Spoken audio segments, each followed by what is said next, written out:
Hey guys, welcome to an exciting episode of TFL's Talking Cars, our podcast/video where we talk about the latest and greatest in cars. And today we've got, big news because Ford just unveiled the new Bronco, and it's all things Bronco, right, Tommy? Yeah, it's a really big day here. The Bronco's been gone for 24 some years. Yep. It's back for 2021. We've got all the numbers we need to talk about. We've got to talk about how it stacks up to the Wrangler, how it stacks up to the Land Rover and the Toyota. We'll get into all of that in this podcast. And that's coming up right now. Sit back and relax or keep driving if you're driving. TFL Talking Cars is on the air, the world's most popular car podcast. Okay, maybe not yet, but we're working on it. All right, Tommy, so we're not in Detroit. Nope. We got uninvited by Ford because we published some things that they didn't like, spy pictures. But now the cat is definitely out of the bag. So let's talk about the Bronco first and what Ford has built. Yeah, they built something pretty cool. It was kind of rumored that the Bronco may have not gone down the traditional old school four-wheel drive path. Now that we've seen it, we know that was a total lie because this Bronco looks pretty extreme. Still body on frame, right? Removable top, removable doors, choice of engine options. There's a 7-speed manual with the crawler gear. Just about every option you could imagine in an off-road rig is coming to this new model. Yeah, and you guys out there might be wondering, how does that compare to my Wrangler or my 4Runner? We're going to get to that because we've got all the specs on both the Bronco, Wrangler, and 4Runner, at least as many as we can put together in really, this heavy-duty spreadsheet. But let's talk about the Bronco. It started out back in the 60s, right? Yeah, 66. Yeah, Ford kind of looked at what International Harvester was doing with the Scout and said, let's stick a big old V8 in it. And they came out with 3 models initially, right? There was a Roadster, which was no doors. There was a traditional one, the kind of the SUV that we think about. And there was a half cab, which was actually a little pick-em-up truck. Yeah, little tiny thing. I think, I'm a big international guy. I think took inspiration from as being generous. You think they borrowed the look of the Scout? Yeah, I think that's fair. And you see a lot of the Scout. They borrowed the look of the Scout the same way that I borrowed money from you for like the first 15 years of my life. You know what I mean? When I was a baby. Yeah, and if you guys are listening to this as part of the podcast and you want to see what the new Bronco looks like, head over to TFL Car where we've got a full video showing everything, showing it bouncing across the desert, through the tundra and up and over all kinds of off-roady stuff because Ford, of course, filmed that. So 68, and then there were 5 other generations. This is the 6th generation, right? Yeah, so from 66 through 77, they were nice and small to compete with the CJs, and then they got really big in 78. Yep. And they kept changing them, and then in the 80s they had the Bronco 2. And then the O.J. Simpson Bronco came along and kind of killed it in 2000 and what was that? 1996, that was the last year for Bronco. 96. And now it's back, and like you said, there's going to be 2 configurations, just like a Wrangler, a 2-door and a 4-door. But what are the engines? Well, there's 2 different turbo engines. Okay. 2.3-liter 4-cylinder turbo. Looks to be the same engine out of the Ranger. Okay. Almost identical. Makes sense. Yeah, pretty much the same power specs too. Well, apparently allegedly the same exact power specs. And I say allegedly because they said they're targeting these. But 270 horsepower, 310 pound-feet of torque. Okay. Yeah. That's the 4-cylinder. Where's the V8? Yeah, there's no V8. There's an optional 2.7-liter 6-cylinder, twin turbo, 310 horsepower, 400 pound-feet of torque. So as long as you like your engines with small displacement and turbos on them, you're going to be pleased with the new Bronco power plant. 400 pound-feet of torque is a lot of torque out of that V6. That is a really impressive number to see. It's not quite as much as the Wrangler diesel, because there's a diesel version of the Wrangler, right? But it still is. It's getting up there, especially with an off-road vehicle like this. Yeah, so it sounds like they borrowed an engine out of the Ranger and they borrowed one out of the F-150. And I love that 2.7. If I were getting an F-150, that's probably the power plant I would get because it's powerful and not too heavy. But I'm really disappointed that there's no Coyote 5-liter. I thought that would have been such a cool pairing. You just go right to the GT500. Oh, well, yeah, the supercharged. Or the F-250 7.3 Godzilla. Why not? Why not? All right, how about transmissions? Yeah, this is where things get really interesting. 2.3-liter has 2 choices. 10-speed automatic, but the cooler one is a 7-speed manual.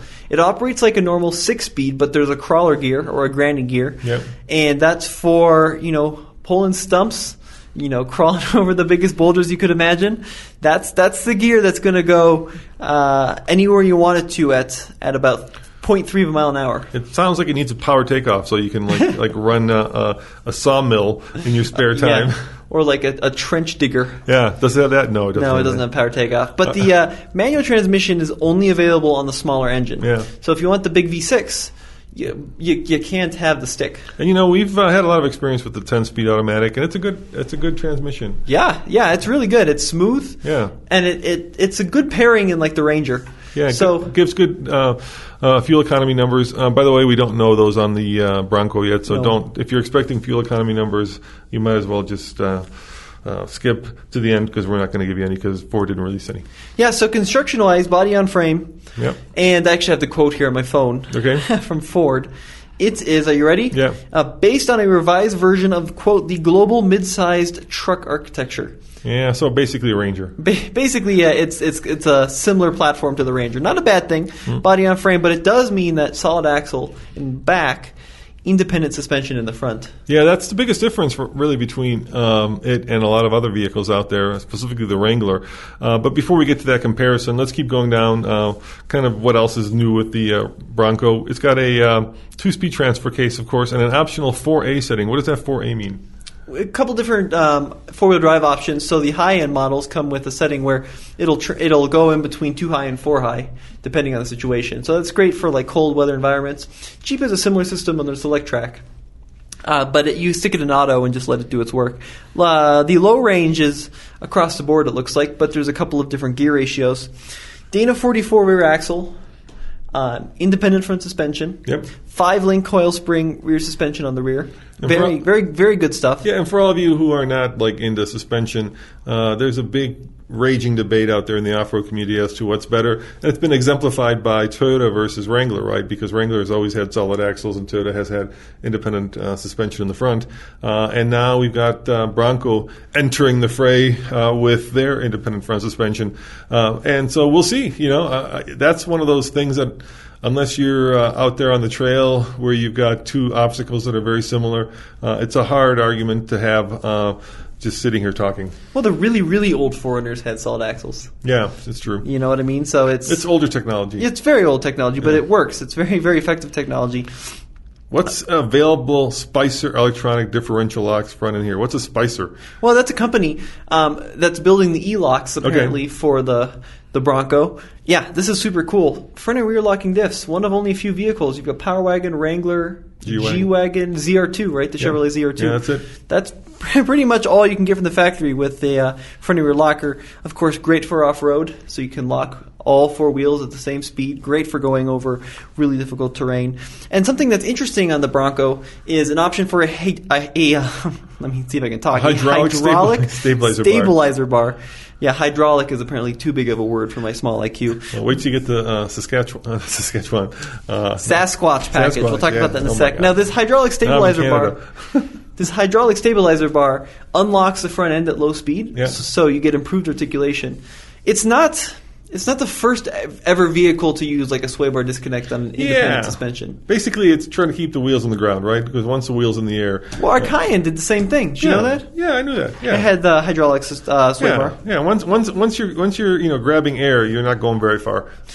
Trail turn assist function. Yeah, like a Toyota Land Cruiser. Yeah, it's got allegedly torque vectoring, but I think it's brake based, which will drag it inside wheel to allow you to make tighter turns off road. That's a good idea. But is it a tank turn like the Rivian? No, not quite a tank turn. Trail control, off road cruise control. Yeah. Basically, you push a button, set the speed, let the vehicle do the rest.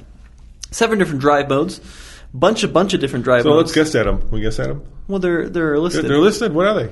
I can probably guess eco, sport, slippery, snow, right? Cactus, ruts and rocks. It's Baja, rock crawl. Yeah, maybe mud. I think there's a mud setting too. Okay, it's all through this little selector in the middle. It's a little rotary dial. Yeah, and then available winch-ready steel bumpers, just like the Wrangler, and skid plates are at the bottom.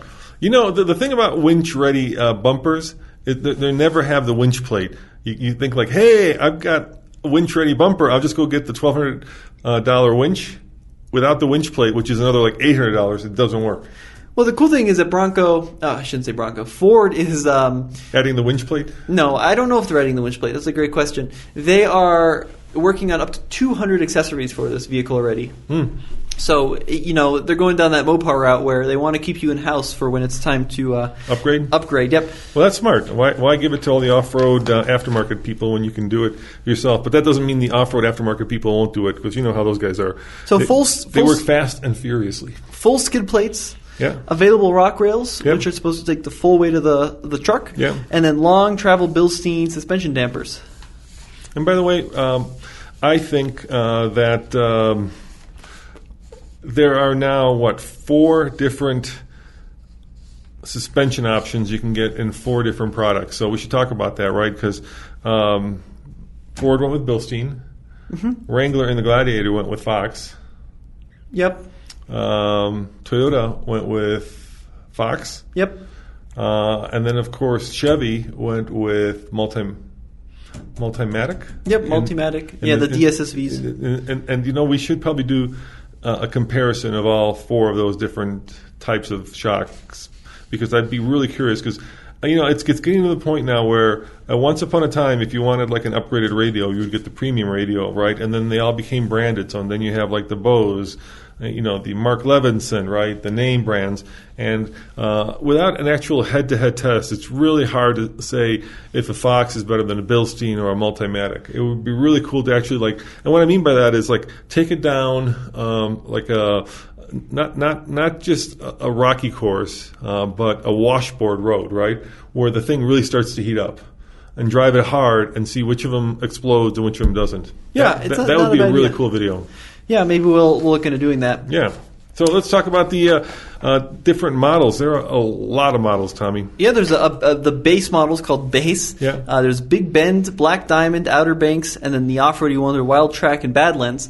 But the one that's really cool is it's Sasquatch. not actually, it's not its own trim. There's a package called the Sasquatch Package, and this is available across the lineup. And this includes 35-inch tires, 17-inch beadlock rims, high-clearance suspension with the Bilsteins, locking differentials, and the advanced four-wheel drive system.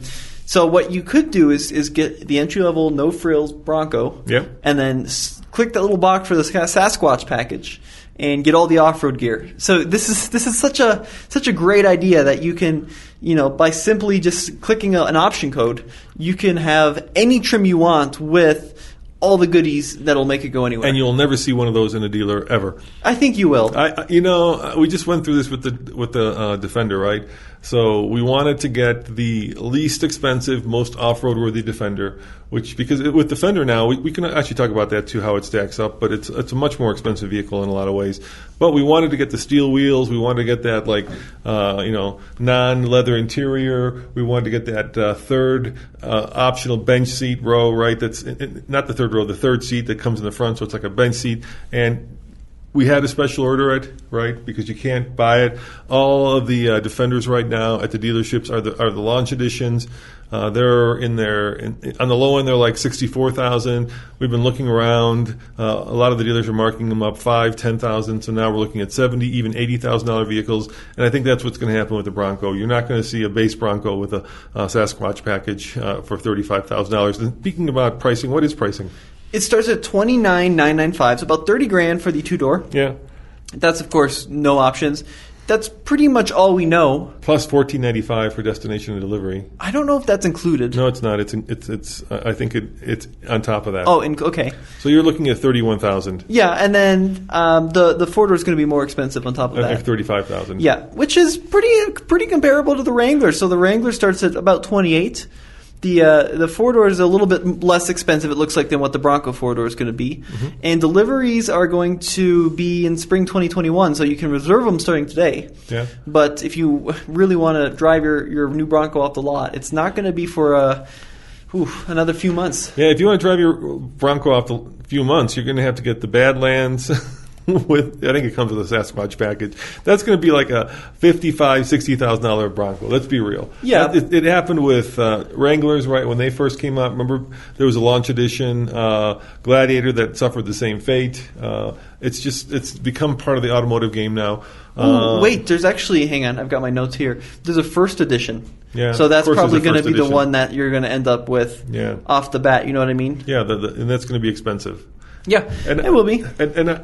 I'm getting a little tired of these very expensive. I know, it's what the market will bear, but back in the day when I was your age, I went and bought a Suzuki Samurai from a dealership.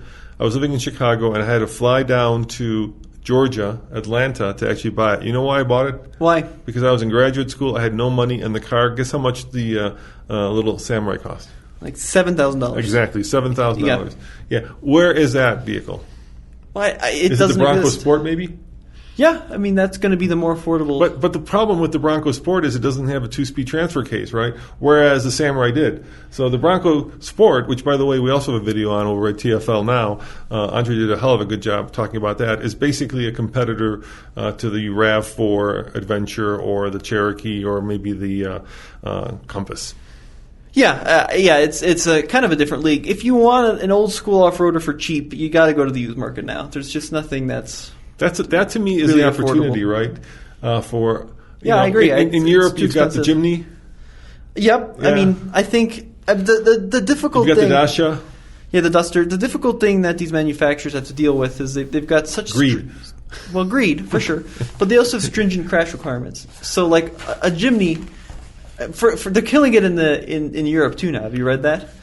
It's going away in Europe now as well. I think it's due to emissions, but we have such stringent emissions and crash requirements that I think it would be tricky to sell a bare bones Samurai with no airbags and a carbureted engine. I agree, but all I want a base Bronco with the Sasquatch package. That's all I want. And I bet you if you try to get that without ordering it, there's no way you'd ever find one of those at a dealership. And that's what I want. Who needs all the... But that is the same thing with the Wrangler. You're never going to find a base Wrangler at a dealership. They're very hard to find. We spend a lot of time looking for one. Yeah. I agree. There needs to be a more affordable option. But the Wrangler, if you get the base Wrangler, you're getting this like goofy looking, it looks way too low, steel wheels, tiny tires, right? A soft top. And so you're getting a really stripped down vehicle. With this Bronco, the potential is you're getting a stripped down vehicle with all the off-road gear. Imagine like getting a Sport with the Rubicon stuff. Now that would be cool. I don't need all the other stuff that comes with it. I don't need the leather interior. I don't need the upgraded stereo system. I don't need the big... Right? Hold up, Dad. You still can. You can still get a very basic Rubicon. Not for under $25,000. You can't. That's the number I'm at. Well, yeah, but you can't get a Bronco. What does the Rubicon start at? 40 something. You can't get a Bronco Badlands or you can't get a Bronco base Sasquatch for under 25, can you?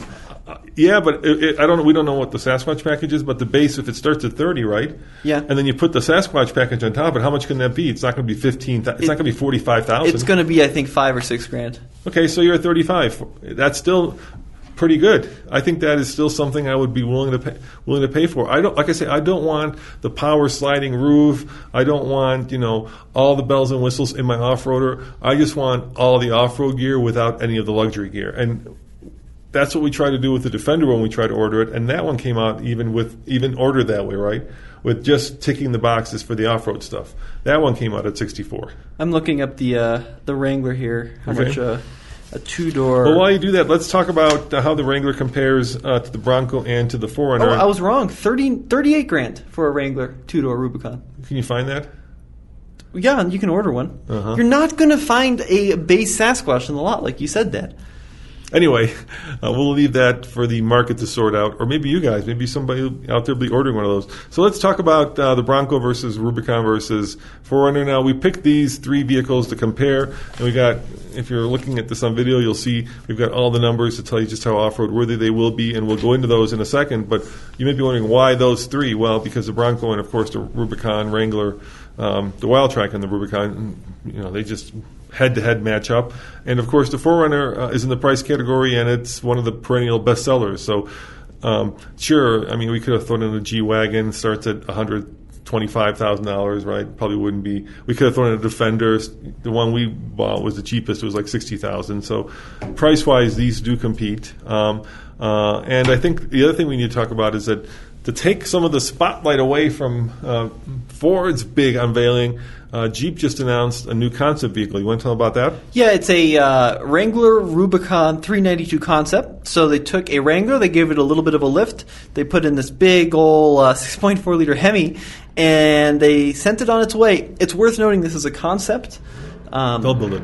I don't know, Dad. They haven't built one in the past. Well, one of the commenters on our video said that they've got 50 of them running around already. Yeah, I saw that. Allegedly, they've got 50 at the facility that they're testing. I think they'll build it just because they have to answer Bronco somehow. They have to create excitement and buzz, and what a better way to do that than to give people what I hope you're right. Jeep fans have been asking for 20 years, which is a V8, right? The last V8 was in the CJ. Yeah, I hope you're right. I really do wish that this actually becomes a thing and quickly, because a 450 horsepower Wrangler that would match up nicely to that twin turbo Bronco. Yeah, it's 450, right? 450 horsepower, 450 pound-foot of torque. Yeah, and it's a proper naturally aspirated V8. And the other thing I think the reason they're going to build it is they skipped the 5.7, right? They could have put the 5.7 Hemi. They didn't. They went right for the big boy. And FC is on a roll right now to Hellcat everything. And this is just part of that, I think. So let's talk about how a Bronco compares to a Rubicon, Wrangler, and a 4Runner TRD Pro. The two Bronco engine options are the 4-cylinder turbo and the 6-cylinder turbocharged engine as well, so 2.3 and 2.7. The Wrangler has a bunch of engine options. There's a 2-liter turbo. There's a 3.6-liter V6, naturally aspirated. There's a 3-liter diesel, V6 diesel. And then the 4Runner's only got one engine. It's a very good engine, super, super reliable, but it's also a little old, the 4-liter V6. Yeah, so, we included the 4Runner because, let's face it doesn't quite match up. A 4Runner can't be had with two doors. The doors can't be taken off without a Sawzall, and, of course, the roof doesn't come off without a Sawzall. Yeah. Whereas the Bronco and the Wrangler do all that. Yeah, the Wrangler and the Bronco both have doors which can be easily removed. However, the Bronco has doors that are pillarless, so they're supposed to be lighter. And they're also, get this, built in such a way where the mirrors are mounted on the body of the vehicle. So if you pull the doors in the Bronco, you got the mirrors that hang around. Yeah. Whereas in the Wrangler, you got to get aftermarket mirrors, so you're illegal. Little known fact: you can't drive a vehicle at least on the road, without those rearview mirrors. I guess you could take it on a trail, but on the road where a lot of doorless Broncos and Wranglers will end up, you need those rearview mirrors. So horsepower-wise, the Bronco sits at 270, 310 horsepower. Yep. The Wrangler is about 260 to 285, so it's kind of right in that game, although the V6 twin-turbo Bronco looks like it's going to kind of beat it in that category. And then the 4Runner trucks along with 270. Torque-wise, this is the important one for off-road. Bronco's between 310 and 400 pound-feet. Yep. Wrangler's between 260 for the V6, all the way up to 442. Which has got to be the diesel. Yep, that's the 3-liter EcoDiesel. And then the 4Runner's 278. How about transmissions? 7-speed manual on the Bronco, 10-speed auto available. Wrangler 6-speed auto. Oh, nope, that's not true. Wrangler 6-speed manual or 8-speed auto. And then the 4Runner? 5. It doesn't need anymore. It's fine. It just leave it be. How many cars can you even get with 5-speed automatics anymore? Not too many others, but that's okay. I'm really racking my brain to come up with one. Toyota certainly has a vehicle that sells a lot. And look, these numbers don't speak well for it because they're certainly no choice, lower numbers. But the 4Runner is one of these vehicles in my mind that's just right. It does everything well. It'll take you and your family to Disney, and it'll take you and your best friend up Hell's Revenge in Moab, and that's a pretty cool combination. The tires are an interesting story. So the Bronco can be had with up to 35-inch tires from the factory. Wow. Big deal, yeah. The Wrangler Rubicon is about 33 point something, but can be upgraded to 35s. Yeah, without lifting it. Yeah, but that's after the fact. Yeah. The 4Runner's got 32s or 33s in that category as well. So the Bronco's definitely killing it on tire options. Tons of different manufacturers, tons of different sizes. And then lockers, front and rear locking differentials in the Bronco are available. Same thing with the Wrangler. The 4Runner only has a rear locker on the TRD Pros, but it does have 8-track and crawl control, which it's pretty good at mimicking locking diffs. Yeah, we got a whole bunch of numbers here coming up about the length, but I don't want to go into the wheelbase. Of Basically, the Bronco is a little bit bigger overall than the Wrangler. Yeah, especially and the 4Runner is longer than both of them. Yeah, the 4Runner is a proper SUV. But the more important one is ground clearance. How about ground clearance? 11.6 on the Bronco. With 35s. Yep. But if you get the regular one, it's like 8. Yeah, it's less. The Wrangler is 10.8 okay. with Rubicon, but once again, if you get the regular one, that goes down a lot. Yeah. And then the 4Runner is 9.6 with TRD Pro. So a little bit less than the 4Runner. Approach angle, they're about 43.2 on the Bronco, 44 on the Wranglers, and then 33 on the 4Runner. Breakover, 29 degrees, two-door Bronco, 27.8 two-doors Wrangler, and then the of course the four-doors are less than that. 4Runner is about 20 degrees. And water fording. Yeah, water fording is typically 33.5 on the Bronco and not published on the Wrangler or 4Runner. And then, of course, the number that means the most to us, which is a TFLORI. Actually, before we get to that, let's talk about the RTI. We have RTI numbers. Those are the ramp index numbers where you basically take a vehicle and drive it up a ramp and see how high you can get before one of the wheels lifts off the ground. And the higher you can go, the better it is off-road. So what are the numbers on the Bronco? Yeah, the Bronco... The higher the number, the better. Yeah, 620 for the four-door. Yeah. The Wrangler is 693 according to Four Wheeler, who tested it. And then they also tested the 4Runner at 501. So the Bronco wins that one as well. Yep. And TFLORI, which is our off-road index, we compile all these numbers into one score out of 100. Based on these numbers, our 4Runner score is 81.4, the Wrangler Rubicon 86.6, and the Bronco 94. So it's really looking good in terms of off-road capability on paper. Yeah, and then of course towing capability, Bronco's 35, Wrangler's 35, and 4Runner is the champion there at 5,000. So on paper, dude, it looks like the Bronco has not just brought it, but brought it in such a way that it outshines both of its competitors. Yeah, it really looks like it's smashed it in terms of capability. Interior looks nice as well. It's got those grab handles, which is cool. Yep. It's got the big centrally mounted screen. Bunch of different options for seat materials. Yep. Top options are pretty wide, too. There's soft tops, there's hard tops with removable panels. And then there's these cool things like little rack system for GoPros. And yeah, it looks like there's going to be a lot of accessories available. And the most important thing of all are those two little hooks for a canoe, because I guess Bronco owners are canoeists. Is that a thing? Canoers? Yeah, canoers. That's canoodlers? What did somebody who does a canoe? What's that called? I don't know. I'm going to go with canoer. The idea of the tie-down points on the hood is that you can run long items on the roof and then have a way to strap them down. Yeah. Yeah, it's cool. It's a really good idea. I also like the just the overall design is really aggressive. It's very Tonka toy-like.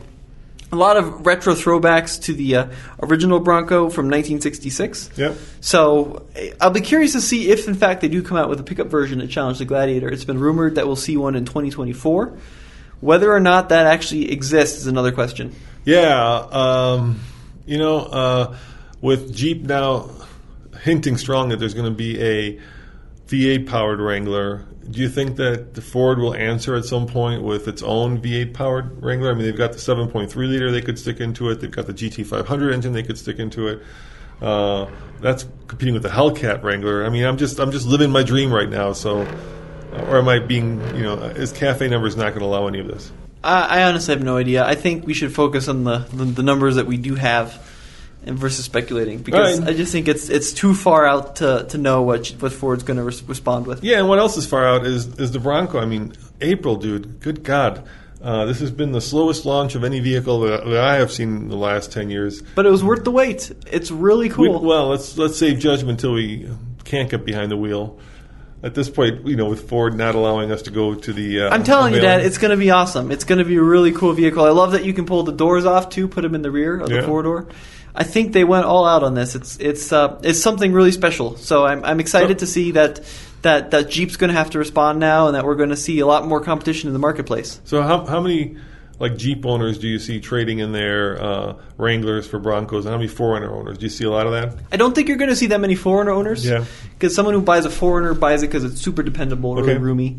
But I think you're going to see a ton of Jeep owners trading them in. Because a lot of guys just buy the Jeep Wrangler Rubicons because they're the coolest looking ones. They've got the nicest sound system, and they've got big wheels, as they say. Well, this is bigger wheels. Yeah, exactly. And a lot of these guys who are spending $65,000 on a Wrangler Rubicon are probably going to see the Bronco and be like, that's a new cool thing. All right, so let's talk about the thing that they didn't talk about, which I said skip to the end. So here we are at the end now, which is fuel economy. Now, we have a Gladiator, right? Yep. With the Pentastar, which is the V6. And what was our fuel economy before we upgraded to what? What size we have on there now? 35s. Okay, so we were like in the low 20s. It was like 2021. And now what are we at? It's like 16. Yeah. And so you start pushing 35s around, even with those turbos, you're going to be No one is buying a Bronco for fuel efficiency, Dad. I really don't think it hasn't stopped Wrangler owners from upgrading tires. It's not going to stop people from buying a Bronco. I really don't. Gosh, dude, 8 months from now, we could have never seen what's going on in the world right now. I have a hard time knowing what's going to happen 9 months from now in April. Fuel prices could go through the roof. Wrangler does have a plug-in coming. We know that, right? Yep, that's cool. So that's going to be interesting. And let's be real, there's just a lot of new and electric trucks coming too that will also compete for the same dollars in some ways. Rivian's going to be out at that point. The Workhorse should be out, right? And I think there's a strong crossover between truck owners and Wrangler owners. So, that's what I mean. Too little, too late. If it were out right now, they'd be selling like hotcakes. By April, I don't know. I don't think it's too little, though. It might be too late, but it's not too little. And then the 800-pound, Gorilla is a Cybertruck. Yeah, but no one's going to be... I don't think a lot of people are going to be cross-shopping a two-door Bronco with a Cybertruck. I think they will be, I just really don't... I have a hard time seeing that. So Jeep says that the 392 will do 0 to 60 in under 5 seconds. Yep. A Cybertruck will probably do it in the 3s. Yes, but yeah. And if you're saying more people are buying this because of what's cool, which is what I'm hearing you say, right? You're saying a lot of people are buying this because of what's cool, not because of what's off-road capable. Then I got to tell you, at least according to what I've seen out there, the cool factor right now is owned by the Cybertruck. But Dad, you said it yourself. You want to talk about a vehicle that we don't know what date it's going to be out in? Cybertruck is the pinnacle of that. At least Bronco's got a time when we'll see it in person. Yeah, but the Rivian will be out. We know that. That's the beginning of... But that's $60,000 range. Does a tank turn? It doesn't matter that it does a tank turn. That's not useful for, I think, most people.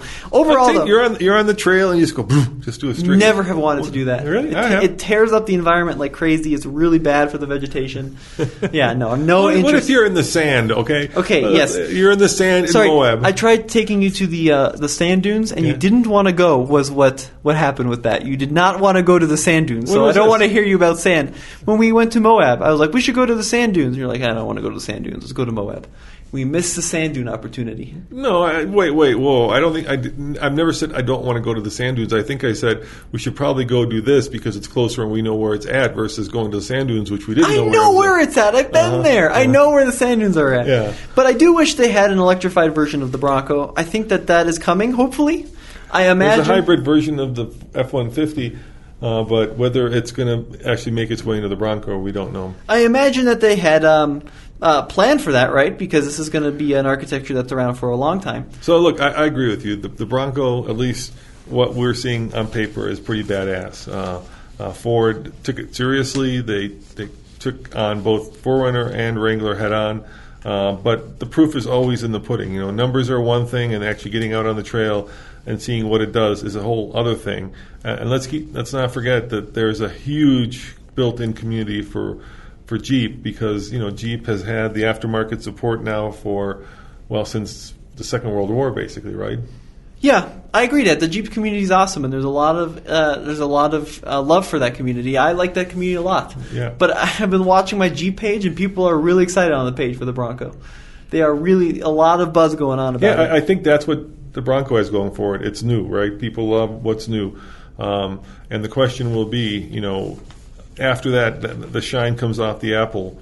After it's no longer new. And the prices become very steep, which I think they will become very steep. But they're steep on the Jeep, Dad. They're absurdly steep on the Jeep. Yeah, well, then maybe you'll be competing with used Jeeps. I don't know. Yeah, I mean, I hope that they undercut them to some extent because the Wranglers are just absurdly expensive. You saw which one I'd go with the base with the Sasquatch package. Which one would you do? Well, that's the one you have to go for. That's the cool one with the 7-speed manual. Yep, for sure. Okay, all right. So at least we're agreed on that. Yep, absolutely. Well, guys, if you want to see images of this and you're listening to this on our podcast, head on over to TFLcar.com or to our YouTube channel. We've got full coverage of everything that we talked about today, either on our YouTube channel, TFL Car, TFLnow, TFL Off-Road, or on our websites. Anything else I'm missing? No, I think you're good.